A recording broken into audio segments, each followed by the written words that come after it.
मुल्क से खबर शामिल करते हैं। दुनिया की सबसे बड़ी जमहूरियत भारत के वजीर-ए-आज़म नरेंद्र मोदी सोहारी का पत्ता और उस पर परोसी गई दाल, भात और तरकारी, जिसका चाव से आनंद लेते हुए नजर आए प्रधानमंत्री मोदी। नरेंद्र मोदी जी ने भारत को उसकी आइडेंटिटी वापस करी, भारत को उसका इतिहास वापस किया, भारत को उसका हेरिटेज वापस किया। नरेंद्र मोदी के सासों की मालियत, उनके पास कोई घर कोई गाड़ी नहीं है जाती, क्या कहेंगे? मोदी साहब प्राइम मिनिस्टर हैं और he is a prime minister.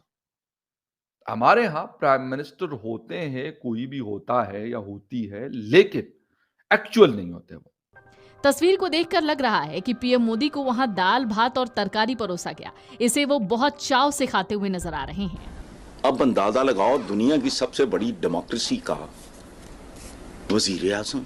लेकिन आधुनिक भारत, ये जो प्री पोस्ट इंडिपेंडेंस का भारत है, इसमें किसी ने यदि हमारे हेरिटेज को रिवाइव करने का सोचा तो वो श्री नरेंद्र मोदी है। बल्कि उनका जो इन्फ्लुएंस है वो अफ्रीका हो, यूरोप हो, अमेरिका हो या मिडिल ईस्ट हो, वहां पे पहले भी शायद था, लेकिन इतना ज्यादा नहीं था।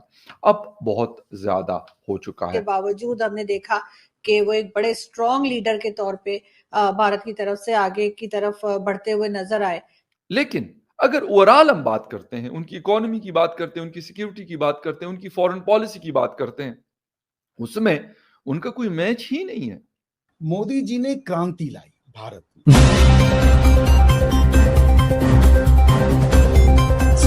जय हिंद दोस्तों, स्वागत है आपका मेक इंडिया स्पेशल के यूट्यूब चैनल पर। दोस्तों, भारत के प्राइम मिनिस्टर मोदी 2 जुलाई से 9 जुलाई तक ऑफिशियल दौरे पर हैं। ये पिछले लगभग 10 सालों में प्राइम मिनिस्टर का सबसे लंबा कूटनीतिक दौरा बताया जा रहा है। इस दौरान वह घाना, त्रिनाड और टोबेगा, अर्जेंटीना, ब्राजील और नाम्बिया में विभिन्न पक्षीय, बहुपक्षीय और कई कार्यक्रमों में हिस्सा लेंगे। हाल ही में प्राइम मिनिस्टर ने त्रिनाड और टोबेगो का दौरा किया। यहाँ उन्हें प्राइम मिनिस्टर कमला प्रसाद विशेष ने खास डिनर पर आमंत्रित किया। इस महत्वपूर्ण भोज में यहाँ एक तरफ खास मेन्यू था, वहीं लोगों की नजरें जिस चीज पर सबसे ज्यादा गई वह था जिस पर खाने को परोसा गया बड़ा हरा सोहरी का पत्ता। प्राइम मिनिस्टर मोदी ने एक्स पर शेयर किया कि सोहरी पत्ता श्रीनाड और टोबेगो के लोगों के लिए, खासकर भारतीय मूल के लोगों के लिए सांस्कृतिक अहमियत रखता है। ये पारंपरिक पत्ता वहाँ की संस्कृति का हिस्सा है और इसे खास मौके पर इस्तेमाल किया जाता है। अब पाकिस्तान में चर्चा कर रहा है कि देखो, इतने बड़े मुल्क का प्राइम मिनिस्टर पत्ते पर खाना खा रहा है। ऐसे ही नहीं, मोदी की पॉपुलैरिटी दिन ब दिन बढ़ती जा रही है। चलिए इसी मुद्दे पर पाकिस्तान का रिएक्शन देखते हैं। मोदी जी ने क्रांति लाई। प्रधानमंत्री मोदी के अनगिनत प्रशंसकों में से एक हूं, क्योंकि मुझे नहीं लगता कि मोदी जी ने कोई प्रोजेक्ट शुरू किया था सिर्फ, या कोई जो गवर्नमेंट्स की नॉर्मल स्कीम्स होती हैं। मोदी जी ने क्रांति लाई भारत में। और जब मैं मोदी जी की क्रांति की बात कर रहा हूं, मैं किसी और सरकारों की बुराई या कमियां नहीं बता रहा हूं, मैं अपनी दृष्टि से देखता हूं। जब से मुझे पॉलिटिक्स समझ में आई, मैं आज 42 साल का हूं, तो जब मैं 33 साल का था तो ये प्रधानमंत्री बने होंगे श्री नरेंद्र मोदी जी। लेकिन नरेंद्र मोदी जी ने भारत को 2 चीजें दी। एक तो मैं ये मानता हूं कि freedom of speech and expression Bharat को देने का काम नरेंद्र मोदी जी ने किया। नरेंद्र मोदी जी के आने के बाद से दोनों तरफ के जो व्यू पॉइंट्स होने चाहिए एक टॉपिक को लेकर के, वो आने शुरू हुए। नरेंद्र मोदी जी ने भारत को उसकी आइडेंटिटी वापस करी, भारत को उसका इतिहास वापस किया, भारत को उसका हेरिटेज वापस किया। नरेंद्र मोदी जी ने ये एक बात, ये जो राइट और लेफ्ट और centre to right, centre to left वाला जो कॉन्सेप्ट था कि जो राइट विंगर होता है वो एंटी ह्यूमैनिटी होता है, वो एंटी विमेन होता है, वो एंटी सोशल क्या कह ले, वो एंटी प्रोग्रेसिव होता है। हमारे यहाँ पे जो लेफ्ट है, यानी कि हिंदुत्व की जो फिलॉसफी, वो बेसिकली लेफ्टिस्ट है। लेफ्टिस्ट का मतलब जो कहे सब समान है, सब रिलीजन समान है, ये कहने वाले लेफ्टिस्ट नहीं है, ये कहने वाले हिंदुत्व है। हिंदुत्व जो है वो सही है। अगर लेफ्ट की पॉलिसी है कि लेफ्ट का ये क्लेम है कि हम कहते हैं सब रिलीजन एक है, तो ये कौन कहता है? ये कहने वाला तो भारत है ना। भारत कहता है एकम सद बहुधा विप्राह वदंती, सर्वे संतु निरामया सर्वे संतु सुखिनः। तो ये तो भारत कह रहा है ना, तो हम लेफ्टिस्ट हो गए। तो मोदी जी थ्योरी को मानने वाले, मोदी जी हार्डकोर लेफ्टिस्ट हो गए। उसके बाद मोदी जी ने जो भारत में एक समय ये हो गया था कि हमारे यहाँ पे जो भारत की प्राचीन मंदिरों थी उनकी वो दुर्दशा थी कि वहां पे जो भक्तगण जाते थे वो अपनी श्रद्धा से उस गंदगी में वो अपने आराध्य की पूजा करते थे। किसी ने भी पोस्ट इंडिपेंडेंस ये नहीं सोचा कि इनका रिवाइवल किया जाए, क्योंकि उनको तोड़ने वाले तो बहुत आए, बनाने वाला एक नहीं खड़ा हुआ। हालांकि हमारे जो जैसे देवी अहिल्या हो गई, जब भी कोई मंदिर तोड़ा गया हमारे यहाँ कोई ना कोई राजा आकर के 10-15 साल के अंदर ही उसका निर्माण कराया। लेकिन आधुनिक भारत, ये जो प्री पोस्ट इंडिपेंडेंस का भारत है, इसमें किसी ने यदि हमारे हेरिटेज को रिवाइव करने का सोचा तो वो श्री नरेंद्र मोदी है। क्यों हम अपने मंदिरों को रिवाइव ना करें? क्या मंदिर होना अपने आप में अपराध है? क्या मंदिरों में जाने वाले लोग अपराधी हैं? मंदिर में आस्था रखने वाला लोग वो अपराधी हैं?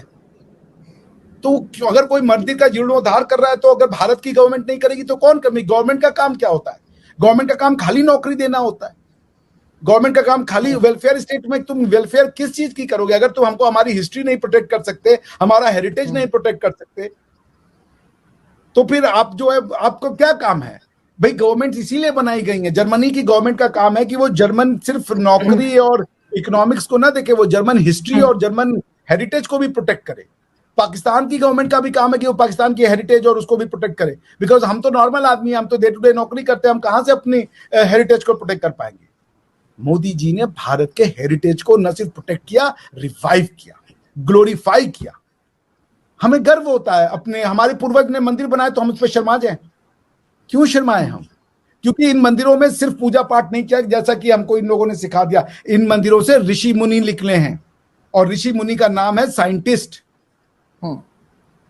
आप हमें बताइए ही नहीं जो जी भाई और क्या होता है भाई। देवी जैसे आप पढ़ ले, मैथमेटिशियन थे बहुत बड़े, जो जिनके ऊपर मूवी आई थी, एन रामानुजन साहब। मोदी साहब प्राइम मिनिस्टर हैं और he is a prime minister. हमारे यहाँ प्राइम मिनिस्टर होते हैं, कोई भी होता है या होती है, लेकिन एक्चुअल नहीं होते वो। वहां पे कोई और होता है, उधर कोई और बताता है कि आपने ये करना है और ये नहीं करना। हमें ये चीज नहीं पसंद नहीं होगी, ये पसंद है यही होगी, बेशक वो फायदे में है या नुकसान में है। इसी वजह से वो लोग जाकर वो G20 में है, वो G7 में है, वो पता नहीं कहां पर है, वो क्वाड में है। उनकी इकोनॉमी आगे बढ़ रही है, उनकी लोगों की जिंदगियों में बेहतरी आ रही है। और ये कोई एक दिन की बात नहीं है कि अगर कोई ये समझता है कि इंडिया ने कोई चुटकी बजा दी या बटन प्रेस कर दिया या ऑन ऑफ कर दिया तो उससे सारा कुछ सेट हो गया। आई मीन टू से कि उन्होंने ग्रेजुअली इस पे काम किया। मतलब ये कि अगर हम भी कर लें, तरीके से कर लें और पॉलिटिकल लोग ये काम करें, ना कि कोई और करे। जो बाकी लोग हैं उनका अपना काम है बॉर्डर्स को, आजकल या सिक्योरिटी के हमें बहुत सारे प्रॉब्लम्स चल रही हैं, उसको सिर्फ देखें तो शायद उससे हम गालिबन बढ़ सकते हैं आगे। फिर हमारे ऊपर भी हो सकता है इंडिया का कोई प्रोग्राम करे कि नहीं जी, पाकिस्तान की ये वाली चीज जो है ना उन्होंने अच्छी की, इसलिए इनकी इकोनॉमी अच्छी हो गई, पॉलिटिकल स्टेबिलिटी है, लोग ट्रस्ट करते हैं, वहां पर लोग आते हैं, खुश होते हैं, वहां इन्वेस्टमेंट करना चाहते हैं।